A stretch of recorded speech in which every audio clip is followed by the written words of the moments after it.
Hello, welcome back to Seawolf's Den. I'm Crafting Ron. I have another Star Wars toy, the classic 1979 troop carrier. It's the Star Wars Imperial Troop Transporter that you put together. Batteries not included. Stormtroopers sold separately. What's that?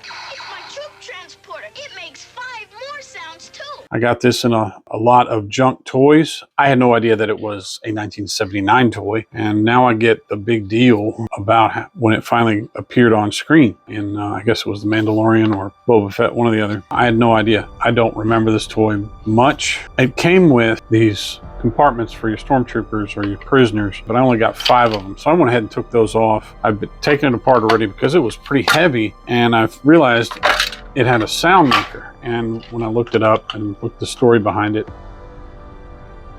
this is a plastic record player inside that makes pretty good sound. I couldn't get this one to work, but I heard online the sounds it makes. R2-D2, C-3PO, blaster, a ship, or this ship's engines, and something else. Could never get this to work, but I'm going to hold it out and I may play with it later and see if I can make those sounds. So my plan for this one is to kind of do what I did with the Clone Wars Walker, which is over here.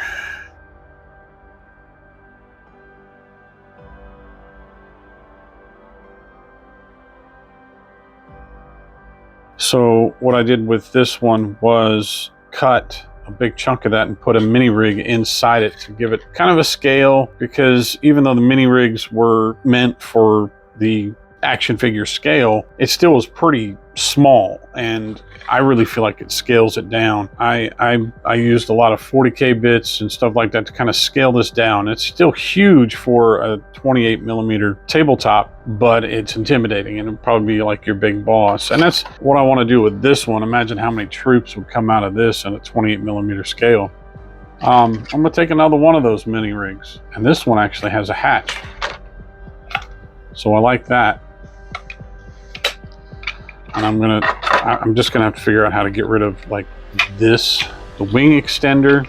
And I'm gonna cut right down the middle of this. This has got a perfect line. It's almost the width I need it to be, and it'll slide right into there, almost just like that, and kind of have a front end. And that means I'll also have to cut out this console, which I may save for something else. There's only so much I can cut, though. Yeah, that'll fit. Also, I'm not big. Everything's not repulsor lift. I don't like having to make it look the illusion of repulsor lift of these wheels on the bottom, and they're not even really all that good. So I got a dollar store tank that I may cut up and put some tracks on the side of this thing. It fits kind of perfectly. This is the cannon that goes on top. I got to come up with another way to secure that cannon, and then the little radar dish that goes with it and spins with it. I like to try to keep that effect. I'm gonna have to pin that down with something else, and I've got another dish that I will put on there, and then arm it with some more 40K bits, give it a scale it down with some stuff, maybe print some stuff. The back door, I'd like to have a back door, because it did have a back door. I believe there are some latches somewhere. So this sits in here. It's got that sits in there as a wall, and it has a switch to change the speed of the sound. I don't like this here. I kind of would like to move that all the way back to here. And maybe that's what's going to hold the tank, or the cannon. Who knows? I'll move that back there, all the way back here. How about that? Who knows? I just let it sit right there. That way I have enough room for a lot of troops. And then if I can come up with a door, I'll maybe even print it, and then just measure this out and scale an existing door online to see if it'll fit. These sides, I'm hoping maybe there's a printable replacement a door that would swing open and let you put figures in. I'll take out that console. It's just where miniatures will sit, so it doesn't have to be as tall. We'll see. I wrap a piece of plastic around that. That's what I'm going to do next in my quest to ruin Star Wars toys and make them usable for RPG tabletop. So until next time, we're going to do a couple cuts. First of all, the only way to get this apart is to divide it down. It's lined, but it's glued. It's not screwed, so I'll end up doing more damage than good. So I'm going to take off landing gear. These fins also kind of act as landing gear. Then I'm going to cut into this to take out that and this section, and that'll be enough to probably fit inside that transport.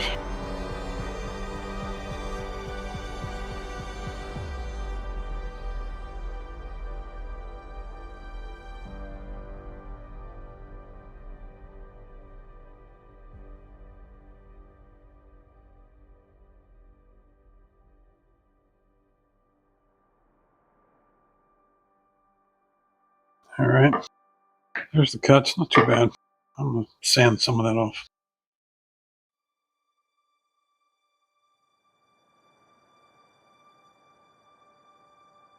I don't know if I need that or not, so I want to try to cut that off too.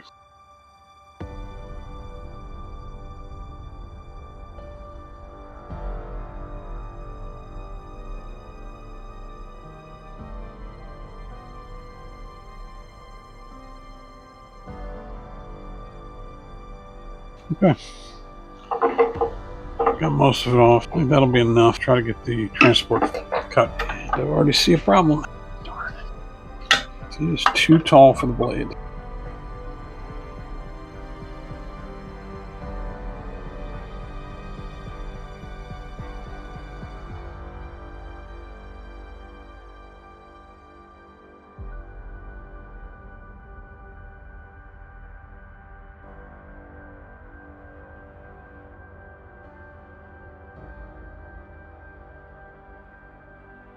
The cut that way is going to have to be done with a Dremel.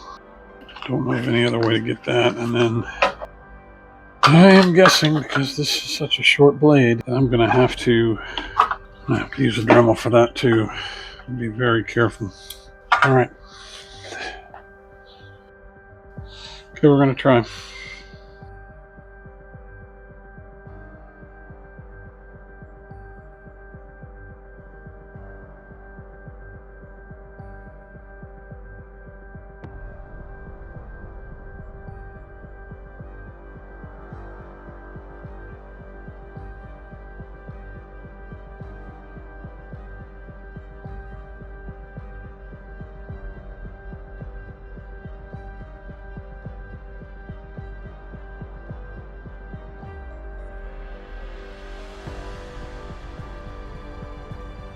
Well, the circle things would, or these dimples, whatever they're called, would get in the way. But I may still leave it like that and then put some down here, but that's starting to look good.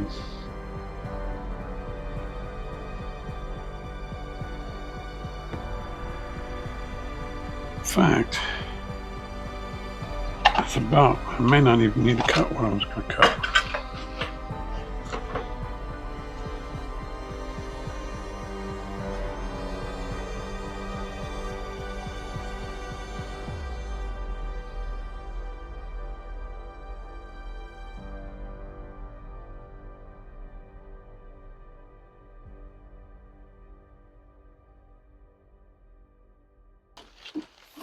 No, right now it looks like a hot mess, but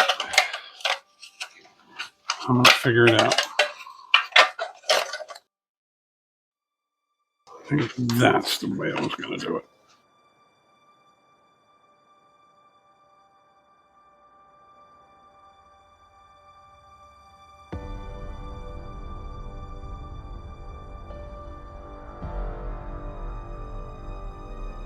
I want to go just a little bit further.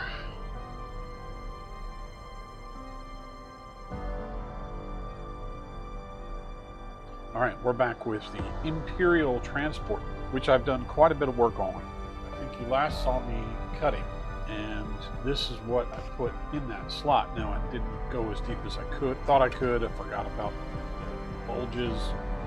So I kind of like that. I do like it a lot. I bought a pilot for that, pilot seat, so we'll get that in as soon as it comes in. Because I didn't go as low as I thought I could inside there, I left this part in there and just kind of decorated it. Added some more 40K bits, again, to scale. There was enough of a gap that I used some putty to fill that in. Hopefully paint will help with that.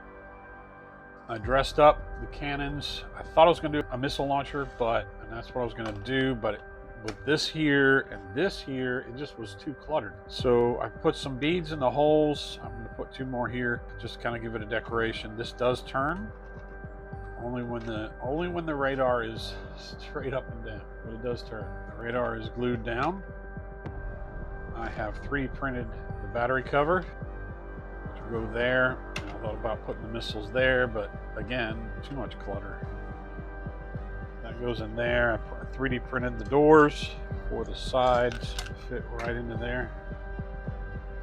They're just tall enough to be protection against a miniature, and they can reach over and shoot, so I'll go with that. Oh, the other thing I did was mounted tracks, and they worked out real good. So when this is all together, and now it's a beast, because it's got the treads, and it's really kind of a land fortress, like a mobile fortress now. So I like the way the profile looks.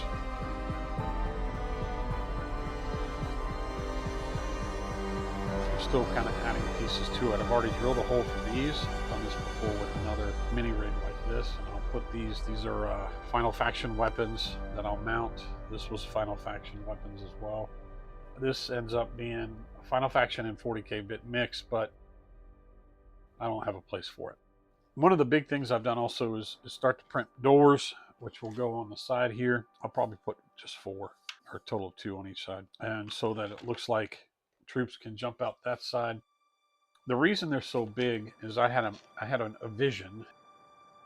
A 28mm versus that door. I mean, it's unnecessarily large, but it still kind of is to scale. It just seems a little big to me. But I did that on purpose because I have these miniatures from a game I played for a long time called AT-43. I love the miniatures. They're pre-painted, and it did not do well. I enjoyed the game, and I enjoyed the aesthetic. I also love the story behind the game. I imagine something about that size coming through those doors, which is just slightly bigger. Some in big armor. I made it bigger, and so that's why I'm going to put 4 on here and have these guys jump out. There are 2 other things I worked on. As you can see, I used some of those toy parts, miscellaneous toy parts, to use as a barrier for the cannon and the radar so that they stay up in there.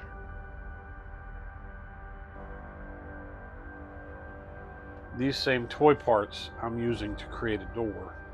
Once they're painted, I think it'll look better. Be a ramp. Now put some hinges here using beads. I'm not so sure it's going to work, but we'll see. Put some holes down here and maybe hook it into there so that and then it will just go up into there like that. So, and I've already decorated this with some bedazzled things that look like bolts after I paint them.